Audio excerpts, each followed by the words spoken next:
Hello everyone.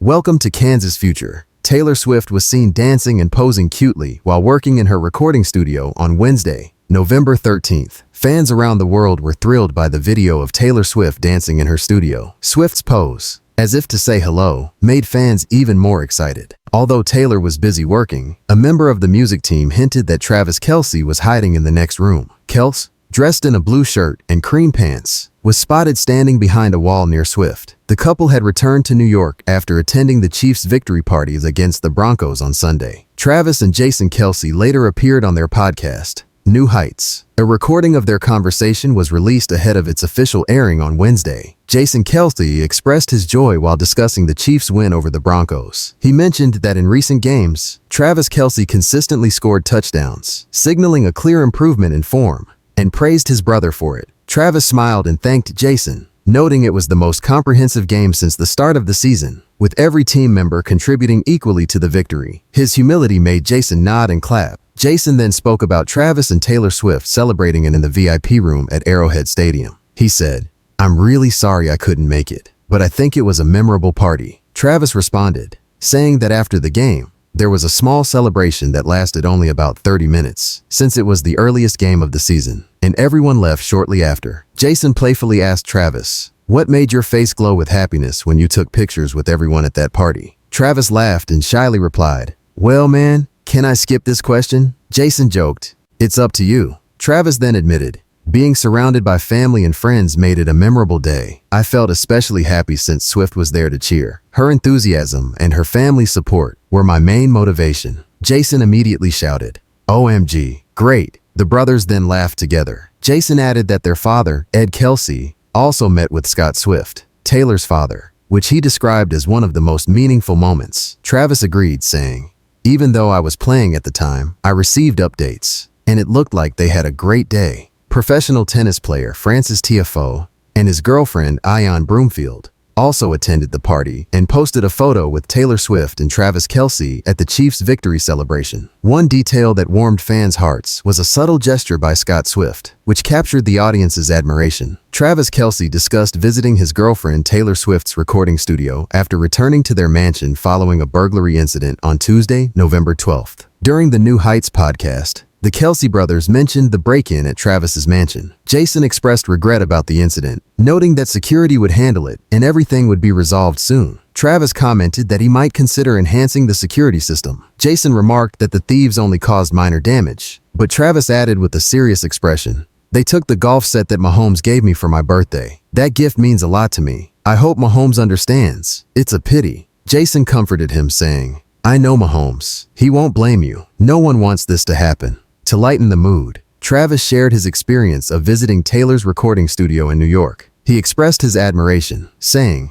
"The studio is a large room filled with music equipment. It's incredible. She's so energetic when she works." Jason responded, "Oh, so you got immersed in the music there?" Travis replied, "Yes, it's amazing. The sound is so vivid, and the way she sings is very expressive. Everyone there is very friendly." Travis brought Taylor back to New York after the Chiefs' victory against the Broncos on Sunday. He was seen in a blue shirt and cream pants, standing behind a wall near Taylor in the studio. However, Travis had to return to Kansas City after another burglary at his mansion. His $6 million home in Leawood, Kansas, was reportedly targeted just hours after the Chiefs' win over the Broncos at Arrowhead, where Taylor was in attendance. It remains unclear if anything else was stolen, as officials are still investigating the incident. This marks the second burglary at Kelce's home since he moved into the 17,000-square-foot estate in Leawood shortly after his relationship with Swift became public last year. In November 2023, the pop star moved into the 6-bedroom, 6-bathroom luxury home with Travis. The property features a Beverly Hills-style pool and hot tub, a 6-car garage, a lit tennis court, a baseball field, and a miniature golf course, all spread across 3 acres of pristine wooded land.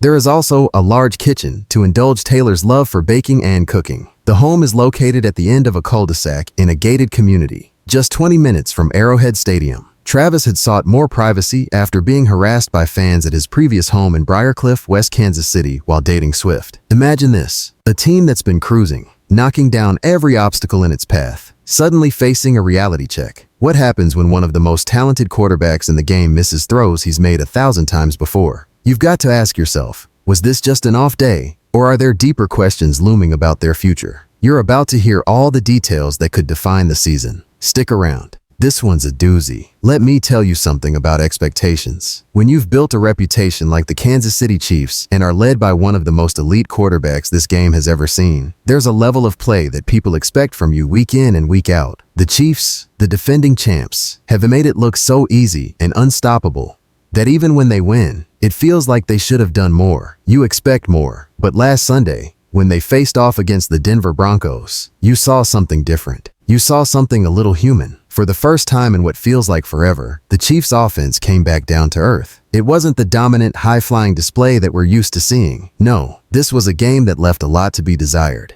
And it wasn't even close to the 30-point outbursts we've grown accustomed to seeing from Mahomes and company. The final score? A meager 17 points. Enough to win, sure, but not the kind of statement victory they've made look effortless so many times before. Let me paint this picture for you. The Chiefs came out of the gate with a defense-heavy game, shutting out Denver in the second half. But here's the kicker. Kansas City was supposed to be the juggernaut, the team that ran up the scoreboard at will, right? Yet with an offense that barely crossed the 20-point threshold. You had to wonder, was something wrong with this high-powered unit, or did Denver simply bring its best defense of the season? It doesn't help when your quarterback, a two-time MVP, misses what should have been routine throws. The kind of passes he's made look like second nature in the past. Think about this for a second. Points left on the board in the fourth quarter, potentially a full touchdown, a 2-point conversion, and another touchdown left out there. Mahomes knew it. He was upset about it. You could see the frustration on his face, as if he were saying, "That's on me. I can do better." Now, let's talk about Patrick Mahomes for a second. You know him, I know him. He's the guy with the arm, the vision,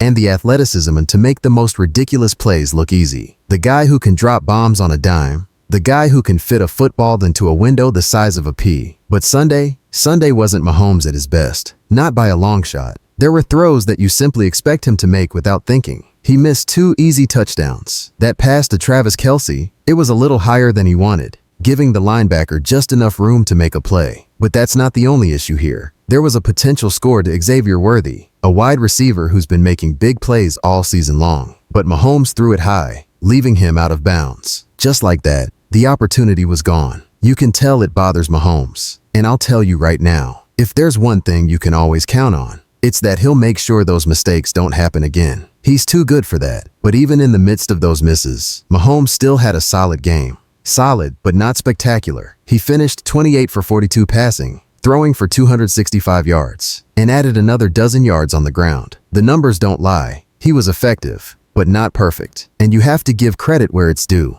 The Broncos' defense showed up, especially in the second half. But when Mahomes is in his zone, those throws are automatic. We could be talking about a game with a very different result. A score likely 20 points higher than what we saw. There's no doubt in my mind that Mahomes is going to get back to doing what he does best. The thing is, Kansas City got the win. That's all that matters in the end, right? Whether it was pretty or not, the W is what counts. But I think we all know this team is capable of much more, and this kind of performance could be a wake-up call. Could this be the turning point where Mahomes and the Chiefs' offense return to their dominant form? Or was this just a one-off that won't matter in the grand scheme of things? You better believe there's a lot more to this story. Now, let's shift gears and look at the bigger picture. As much as we want to give credit to Denver for stifling the Chiefs' offense, let's be real. The Broncos weren't exactly playing a defense that would make Mahomes break a sweat. This wasn't a Super Bowl-level defense making the Chiefs look confused or helpless. No, this was more about missed opportunities and sloppy execution by Kansas City. You want to talk about high expectations? Well, here's the truth. When you've got a quarterback like Mahomes who is constantly pushing the boundaries of what's possible, a game like this raises some eyebrows. It makes you wonder what happened and what this means for the Chiefs going forward. Let's not sugarcoat it. The Chiefs should have been more efficient. It's a tough pill to swallow for a team that's used to racking up points with ease. In the fourth quarter alone, they could have scored more than enough to put the game out of reach. Instead, they settled for field goals, not touchdowns. And let me tell you, that's not the standard. Mahomes is one of the few quarterbacks in this league who can make it look like a playground game. But this time, it wasn't happening. On a drive where they were in a goal-to-go situation, Mahomes overshot Travis Kelce by a mile. A pass that should have been an easy touchdown ended up sailing over Kelce's head. And just like that, the Chiefs had to settle for a field goal. It's moments like that that make you wonder, Could this be a sign of things to come, or was this just an anomaly in an otherwise solid season? But don't get it twisted, folks. Mahomes will be the first to admit that he left a lot of meat on the bone in this game. The missed throws weren't just mistakes. They were reminders that even the best can have an off day. You've heard it before, and I'll say it again. There's no quarterback in the NFL who can carry a team like Patrick Mahomes. And while Sunday wasn't his best performance, let's not forget that he's still the same guy who can pull off miraculous comebacks and impossible throws. He knows the stakes. He knows what's expected of him. And he knows that the next time those throws come his way, he'll make them count. There's no question about that. Mahomes is too talented to let a game like this define him. It's just about execution. You think he won't get back to making those pinpoint passes to Kelce, Worthy, and the rest of his crew? Trust me, it's coming. You can bet your bottom dollar that Mahomes will watch this tape and correct those errors faster than you can say, Super Bowl MVP.